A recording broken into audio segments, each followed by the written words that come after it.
Bank of इंडियाच्या मनमाड शाखामध्ये शेकडो रुपयांच्या फिक्स डिपॉझिटच्या करोडो रुपयांना हडप करून चुना लावण्यात आल्याचा प्रकार घडला आहे। या संतप्त झालेल्या नागरिकांनी आज आमदार सुहास कांदे यांची भेट घेत कैफियत मांडली असता आमदारांनी तुमच्या कष्टाच्या पैशाची उधळण होऊ देणार नाही, तुमचा पैनपैचा परतावा त्यांना द्यावा लागेल असा दिलासा आमदार सुहास कांदे यांनी दिला। मनमाडच्या चौफुलीवर स्थित आमदार संपर्क कार्यालयात फसवणूक झालेल्या ठेवीदारांची महत्त्वाची बैठक बोलावण्यात आली होती। त्यावेळी पोलीस उपअधीक्षक श्री महाजन, पोलीस निरीक्षक अशोक घुगे, माजी आमदार संजय पवार, फरहान खान, मयूर बोरसे, बबलू पाटील आदी महत्त्वाचे नेते उपस्थित होते। यावेळी आमदार श्री कांदे यांनी सदर कर्मचारी संदीप देशमुख ऐवजी संपूर्ण बँकेवर गुन्हा दाखल करण्याची मागणी केली।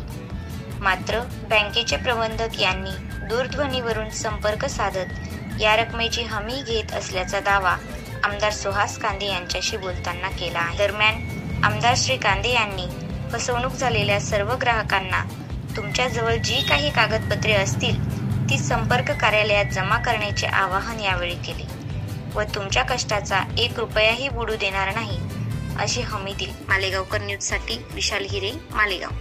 आपल्या चॅनलला लाईक करा, शेअर करा, सबस्क्राईब करा। जे मुख्य प्रबंधक जे आहेत त्यांचा मला आत्ताच फोन आला दूरध्वनीवरून आणि त्यांनी मला सांगितलं की सगळ्या पैशाला आम्ही जबाबदार आहोत आणि आम्ही पैसे देऊ, परंतु आपल्या माध्यमातून मी आपल्या सगळ्या जनतेला विनंती करतो की आपले काही पुरावे जरी नसेल परंतु आपली फसवणूक झाली असेल, ज्यांची फसवणूक झाली त्यांच्याकडे पुरावे असेल त्यांनी आमदारच्या संपर्क कार्यालयाशी संपर्क साधावा आणि आमच्या शिवसेनेच्या प्रमुख लोकांना भेटून ते आपले पेपर द्यावेत, जेणेकरून त्यांचे पैसे काढण्यासाठी आम्हाला मदत होईल।